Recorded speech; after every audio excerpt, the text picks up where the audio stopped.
Hey there, yogis. How are you today? My name is Crystal Gray, the creator of the Yoga Goddess Academy.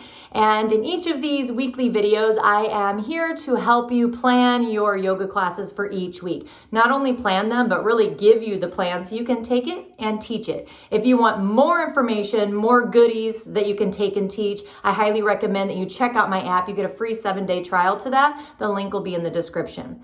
All right, so today we're focusing on the throat chakra or the Vishuddha chakra. So I just want to tell you a few things about this chakra, kind of a lot of things, just so that you can think about if this is something that you'd like to incorporate in your classes. And as always, you don't even have to tell your students that you're focusing on a chakra. You can just pick one of the symptoms of imbalance and focus on that, and they'll never even know. Or you can talk about it, of course, if they're into that kind of thing. So Vishuddha means especially pure. It governs your personality, identity, and ego. And the deities, there's always a masculine and feminine deity for each of the chakras. And the masculine deity is the Panchavaktra, Shiva. And then the feminine is Shakini.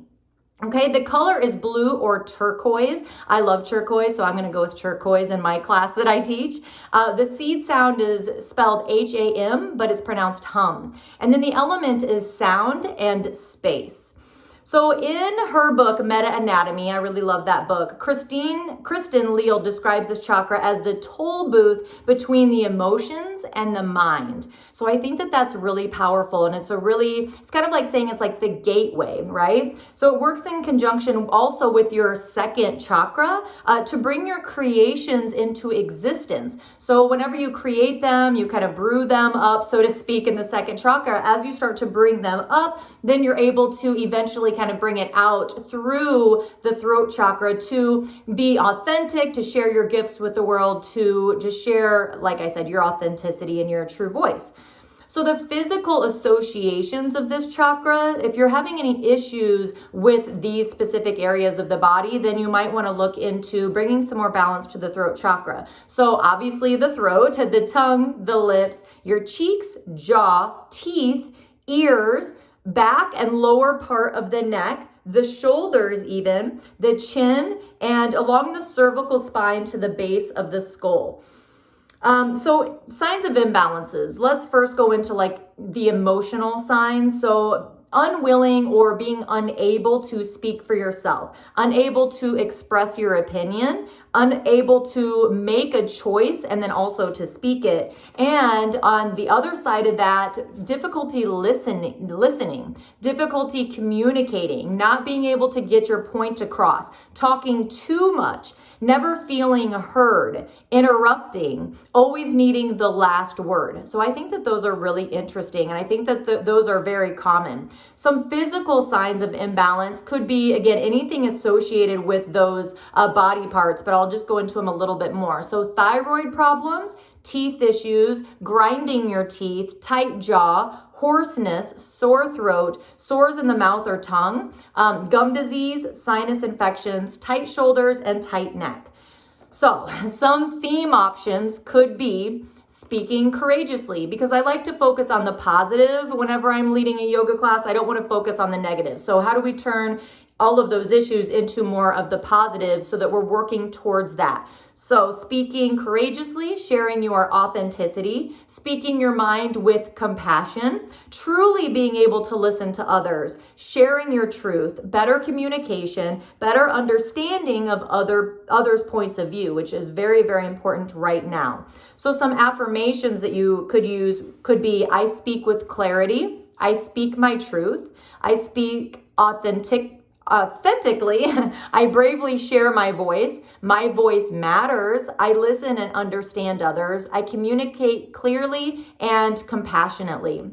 So this is also a great chakra to work on before you're going to teach a yoga class. If you're nervous, I like to do that a lot. Or even before videos like this, you might want to grab like a crystal, a turquoise crystal. In general, the crystals that are associated with those chakras are the same color. So if you have a turquoise crystal or a blue crystal, it might be really nice. You could put it in your bra, or you could just hold on to it.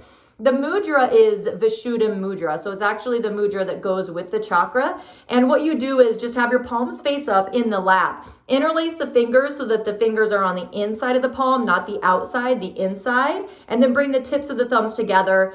I like to kind of rest them like that. And so then you can just rest it down in your lap like this, okay? And it's just very comfortable also. So if these are things that you need to work on, some of these imbalances, it's a very easy mudra. So I highly recommend just doing that mudra anytime you're doing a breathing practice or meditating.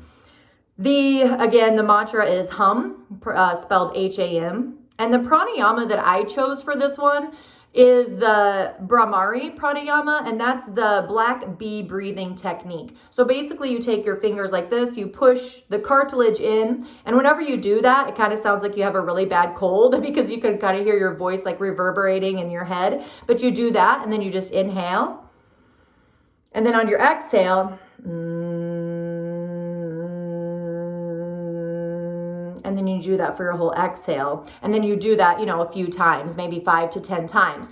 Now, as a yoga teacher, you might feel a little bit stupid doing that, right? But what I always teach my yoga teacher trainees and the people in my courses and things like that is that it's really important for you as a yoga teacher to push yourself out of your comfort zone, and you need to feel more stupid. You need to sound more stupid than everybody else in your class, because otherwise it doesn't really give them permission to do it. So if you're like, or if you won't even do things like that, it doesn't really give them the permission to do it, right? So kind of have to take one for the team and just really just push yourself past that place of comfort. But I really do like that breath. And the reason why too is because it puts the focus on your ears, but also really like in your sinuses and in your throat. It really brings all of that focus right there.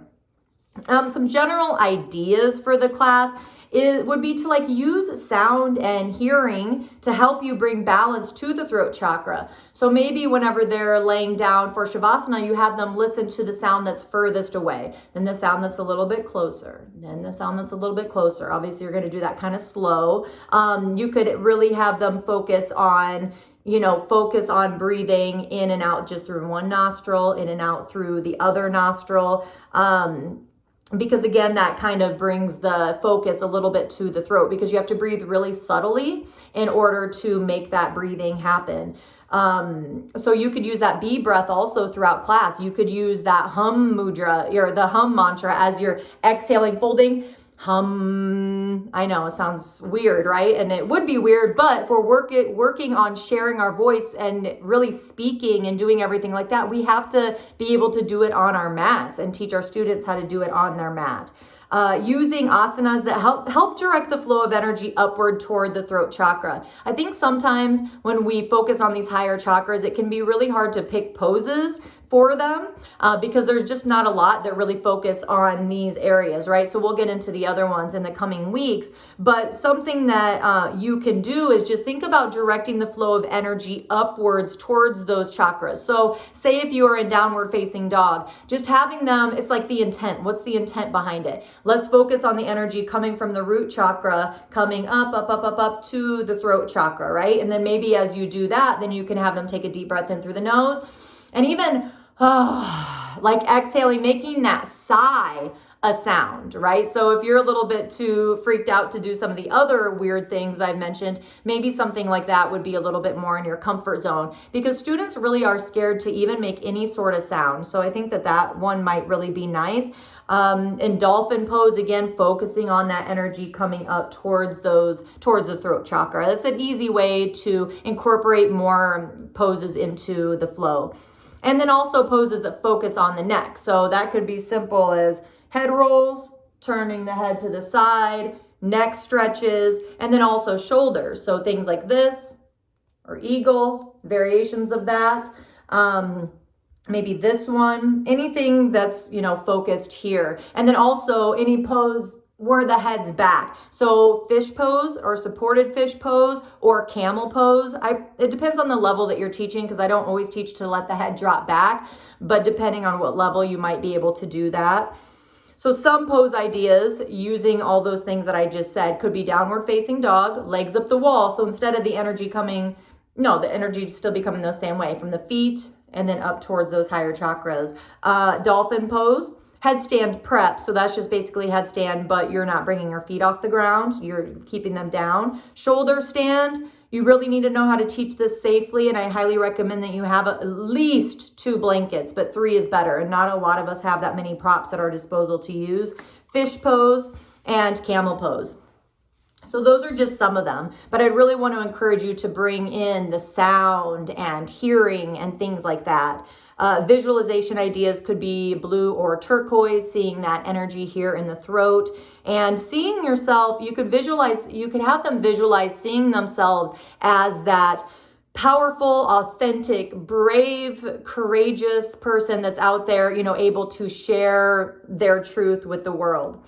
And then finally, the chant that I really like for this one is the Gayatri mantra. I love this mantra. I learned it a long time ago. It's just a really good one for you to learn. I do actually do this chant in the short personal practice that I have on the app for this chakra, as well as in the 60-minute flow, just so that you can really start to learn it. So again, if you want more information than this, if this is enough, awesome. Go ahead and take it, use it in your classes, just use it to help you plan your own classes. But if you want the class plans actually for you, please feel free to check out that app, and it is in the description. You can click on the link. Thank you so much for being here. Make sure that you subscribe and give this video a thumbs up and turn on the little notification bell so that every week you get notified whenever I post a new video. All right, have a great day. Bye. Namaste.